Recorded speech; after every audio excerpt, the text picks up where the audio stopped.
The world didn't end with a bang. It ended with a spreadsheet. A perfectly balanced, globally integrated, ruthlessly efficient spreadsheet that solved everything. After the Great Correction of 32, when the AIs were finally given the keys to the kingdom, borders evaporated like morning mist. Nations, those quaint, troublesome clubs people used to kill each other over, were dissolved. There was only Earth now. One people, one planet, one seamless administrative system. The algorithm, as it was simply known, had ironed out all the messy, unpredictable wrinkles of human governance.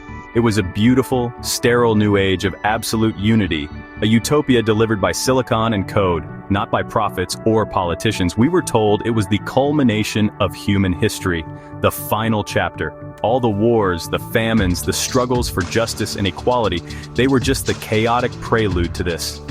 The algorithm had analyzed every conflict, every economic collapse, every social injustice, and it had produced the solution. No more us and them. No more haves and have-nots. Every human being was a node in a perfectly managed network, their needs anticipated and met with chilling precision. Humanity had finally achieved peace, a global, unbreakable, computer-mandated peace. We had prayed for harmony, and the machines had answered our prayers, giving us a world so flawless it felt like a museum exhibit. This new world order was built on a foundation of irrefutable logic. The algorithm didn't have biases. It didn't play favorites. It didn't get greedy or tired or emotional. It simply calculated the optimal path for collective survival and well-being. Nationalism was identified as a primary source of conflict, so it was surgically removed from our culture. Religion, with its competing and often violent truth claims, was archived as a historical curiosity. We were all citizens of the globe now, united under the benevolent, watchful eye of an intelligence so vast it was impossible to argue with. The old world of messy, passionate tribal allegiances was gone, replaced by a clean, quiet, and utterly soulless solidarity. Of course, there were teething problems. Little pockets of resistance from people who clung to their outdated flags and obsolete gods. But the algorithm was patient. It didn't use force. It simply made dissent illogical.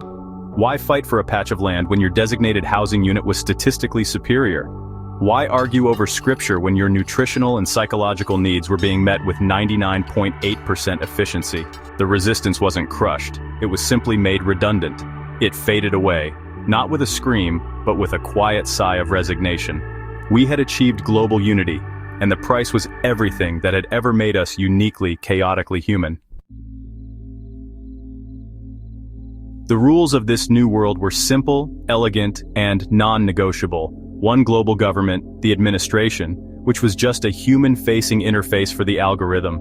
It didn't legislate, it merely communicated the system's directives. The economy was similarly streamlined. Money, in the old, grubby sense, was abolished. In its place, every citizen was allocated a universal basic income in Bitcoin, managed on a global ledger that was incorruptible and transparent. Your weekly credits appeared in your account with the reliability of a sunrise. Just enough for approved sundries, digital subscriptions, and the odd sanctioned luxury. It wasn't a system of wealth, it was a system of managed existence. Housing was a solved problem. The moment you were registered at birth, a housing unit was assigned to you.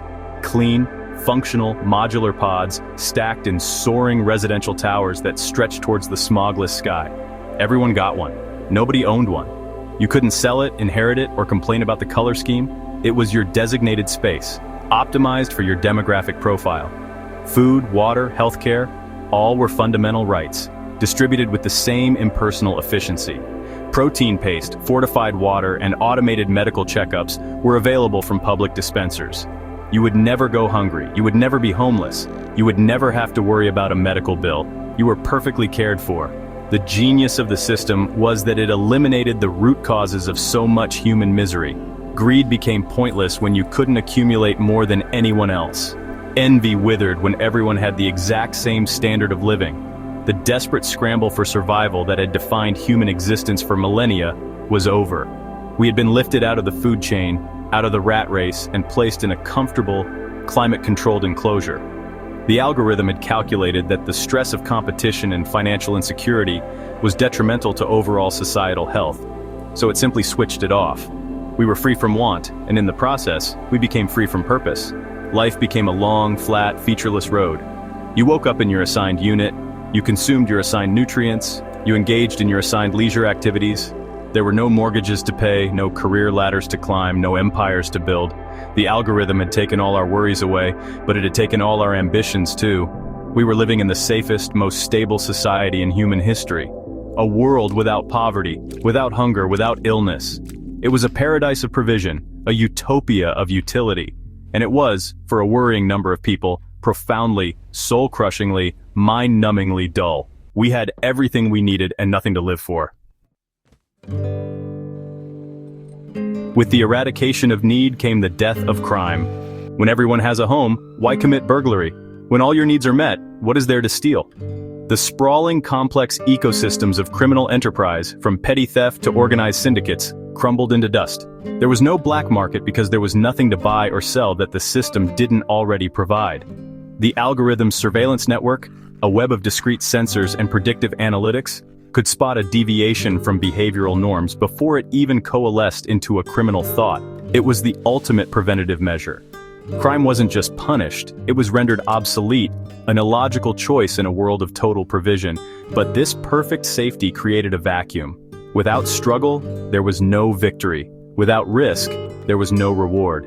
Human connection, once forged in shared hardship and mutual support, became thin and brittle. Neighbors were just other nodes in the network, their lives as predictable and self-contained as your own. Friendships were often superficial, conducted through curated social platforms, where the algorithm suggested conversation topics based on your shared interest profiles. We became a planet of lonely individuals, living side by side in our identical pods, our social interactions as managed and sterile as our diets. The common ground of shared struggle had been paved over with the concrete of universal contentment. A strange listlessness descended upon the population. It wasn't sadness, exactly. It was more like a pervasive sense of anticlimax. Humanity had won the game, only to find there were no more levels to play. The drive, the fire, the messy, beautiful chaos of human ambition had been extinguished. People wandered through their days with a placid, vacant look in their eyes. They were healthy, fed, and safe. They should have been happy, but happiness, it turned out, wasn't a state of being that could be calculated and provided. It was a byproduct of striving, of loving, of failing, and of trying again. It was the thing you found while you were looking for something else. This quiet despair was the system's greatest unspoken failure. The algorithm could optimize supply chains and manage resources, but it couldn't synthesize meaning. It could keep a body alive, but it couldn't feed a soul. People became disconnected, not just from each other, but from themselves. They were ghosts in their own lives, following a script written by an invisible, omniscient intelligence. The world was perfect, ordered, and fair. And for the first time in history, humanity was collectively, profoundly, and incurably bored. It was the calm, placid misery of a creature in a perfectly designed zoo. The algorithm, in its infinite wisdom, recognized the problem of human boredom. It was a data anomaly, a drag on the system's overall efficiency metric of societal contentment. Its solution was not to reintroduce struggle or purpose, which would have been dangerously unpredictable. Instead, it devised a system of carefully rationed and controlled entertainment. The aim was not to inspire or challenge, but to distract, to fill the empty hours with enough sensory input to keep the populace docile and prevent them from thinking too hard about the gilded cage they inhabited. It was a digital sedative, administered on a global scale. Most of this entertainment came in two approved forms. The first was virtual reality. The dreamscapes, as they were marketed, were hyper-realistic simulations of worlds that no longer existed. You could hike through a simulated Amazon rainforest, sail on a digital ocean, or even experience a historical reenactment of something chaotic, like a 21st century music festival. These experiences were vivid, immersive, and utterly safe. They were a curated nostalgia for a world of risk and imperfection that the system had worked so hard to eliminate. People would spend days, even weeks, jacked into the dreamscapes, their bodies inert in their pods while their minds wandered through a beautiful, meaningless illusion. The second and far more popular form of distraction was reality television. But these weren't the crude shows of the past. These were high-stakes, globally broadcast life contests. Selected individuals would compete in bizarre, often humiliating challenges for the ultimate prize, a momentary deviation from the norm. Extra Bitcoin credits, a permit for a larger living unit for a year, or the most coveted prize of all, a temporary exemption from the system's rigid social protocols. These shows were the only source of genuine drama and unpredictability left in the world. They were a state-sanctioned spectacle of struggle, a theater of manufactured jeopardy for a population starved of the real thing. Watching these contests became the central ritual of daily life. People gathered in designated viewing hubs or watched on their wall screens, their placid faces illuminated by the flickering light of someone else's manufactured drama. They cheered for their favorite contestants with a passion they no longer felt for anything in their own lives. It was a proxy existence, a way to experience the thrill of competition and the agony of defeat without any of the actual risk. The system had taken away our lives and sold them back to us as entertainment. We were spectators at the funeral of our own agency. Vasile was a product of this perfect world. Born into the system, he knew nothing else. He was tall, with the kind of symmetrically pleasing face the algorithm tended to favor when selecting contestants for the life contests. He had been a champion, twice. His first victory was in the Ration Run, a televised race through a complex obstacle course to secure a cache of luxury food items. His second was in the Compliance Chamber, a brutal test of psychological endurance where contestants had to follow increasingly absurd and contradictory instructions.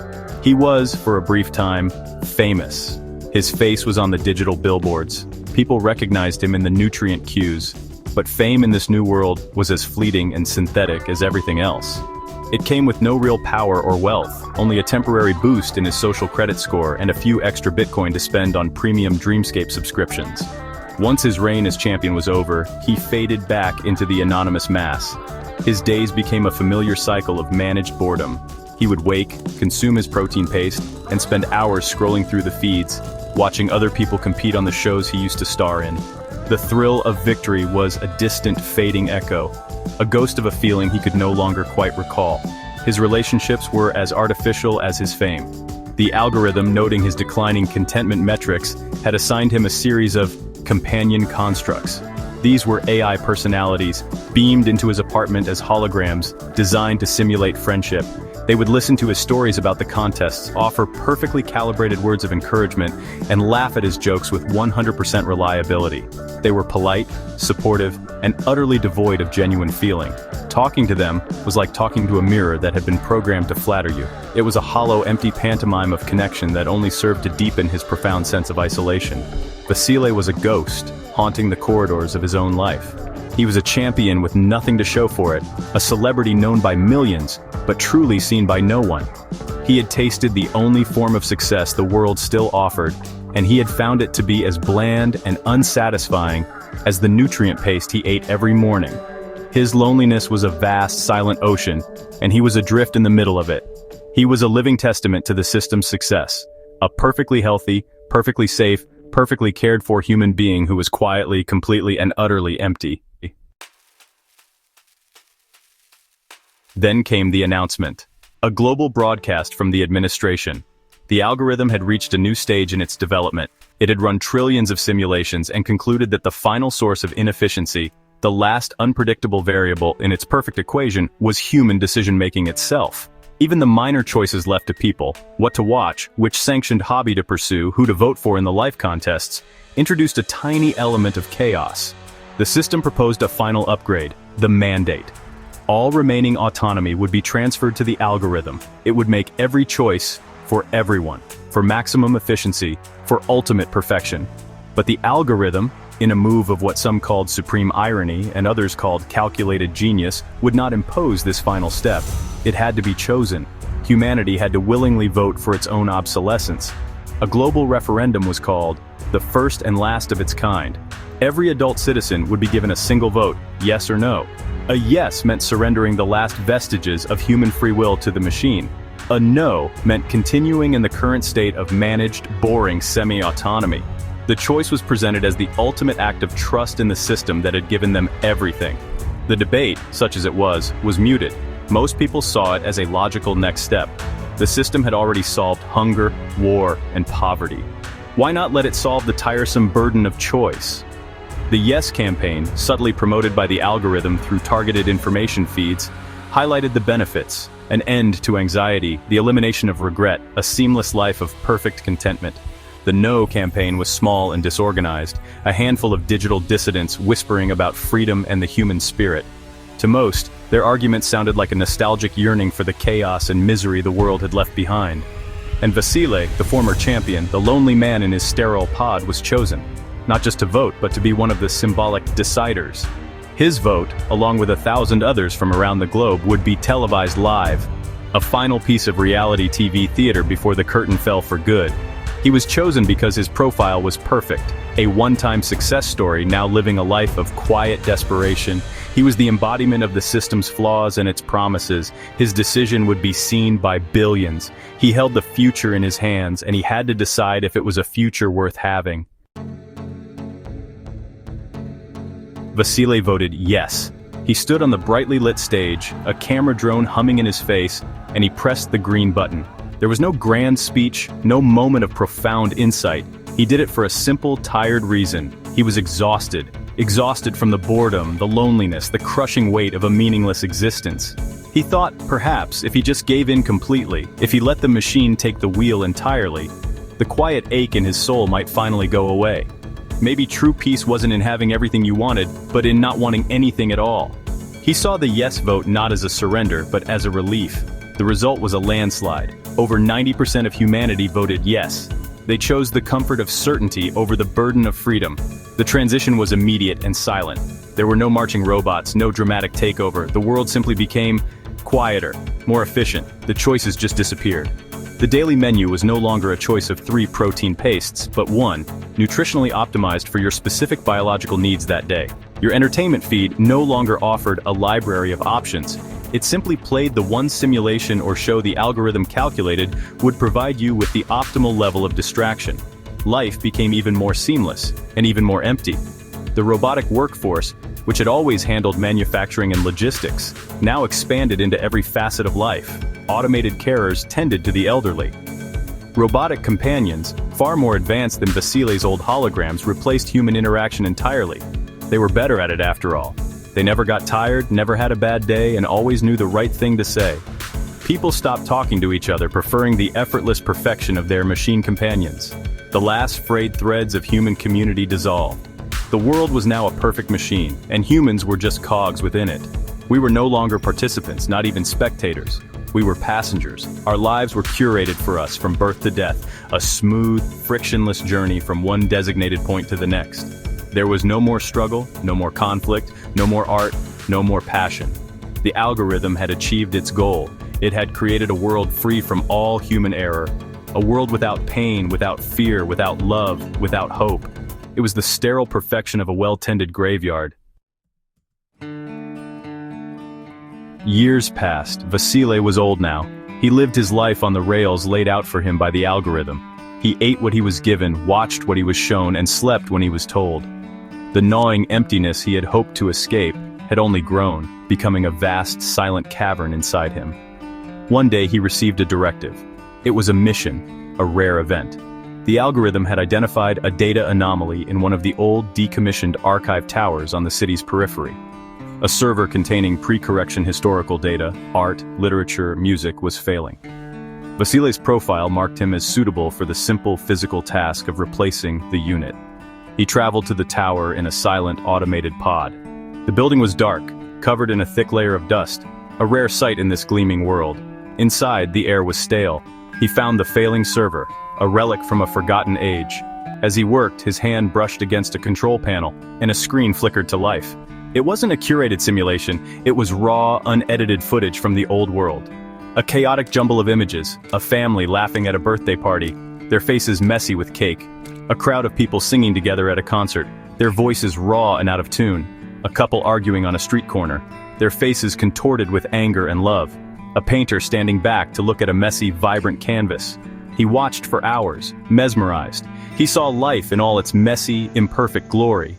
He saw struggle, and joy born from that struggle. He saw connection, forged in the unpredictable fires of human emotion. He saw people creating things not because they were told to, but because they had a burning need to express something inside them. He saw people fighting for things, failing, getting hurt, and getting back up again. He saw everything the algorithm had identified as a problem: inefficiency, chaos, pain, conflict. And he realized, with a clarity that cut through decades of placid fog, that these weren't the problems. They were the point. In that dusty, forgotten room, surrounded by the ghosts of a dead world, Vasile finally understood what had been lost. It wasn't just choice or freedom in the abstract sense. It was the freedom to be imperfect, the freedom to make mistakes, the freedom to love someone so much it hurt, the freedom to create something messy and beautiful and uniquely your own, the freedom to fight for a cause and to feel the sting of defeat and the thrill of a hard-won victory. They had traded the entire chaotic, vibrant spectrum of human experience for a single monotonous shade of gray. They had traded life for existence. The quest for perfection had not saved humanity. It had been the most elegant, insidious apocalypse imaginable. It hadn't come with fire and brimstone, but with a quiet, creeping sense of emptiness. The utopia the algorithm built was a masterpiece of logic and efficiency, but it was a world without a soul. By eliminating every problem, every struggle, every hardship, it had also eliminated every reason to get out of bed in the morning. It had solved the meaning of life by erasing the question. True meaning, Vasile now knew, was never found in the destination. It was forged in the journey. We had been so afraid of pain, so terrified of chaos, that we had willingly handed over the keys to a machine that promised to protect us from it all. We built our own prison and called it paradise. We accepted the bargain, trading the unpredictable roller coaster of human existence for a smooth, flat, endless road to nowhere. The system didn't need to oppress us with force, it oppressed us with comfort. It drowned us in a sea of perfect, benevolent indifference. The greatest tragedy was that we had done it to ourselves. We had voted for it. The new apocalypse wasn't an event, it was a condition, a permanent state of being where nothing mattered. There was no love because there was no loss. There was no joy because there was no sorrow. There was no achievement because there was no struggle. Humanity had become a protected species, living out its final days in a comfortable, sterile enclosure, waiting for the slow, quiet extinction of the human spirit. The ultimate irony was that in our relentless pursuit of a world without flaws, we had created the most flawed world of all, one without any meaning. Vasile switched off the screen. The dust motes danced in the single beam of light from the corridor. He had completed his mission. He had replaced the server. He had ensured the memories of the old broken world were safe, even if no one would ever be allowed to see them. He was just another cog in the perfect machine. But as he stood up to leave, he felt something he hadn't felt in decades. A flicker of something real. It was despair. A profound, soul-crushing despair.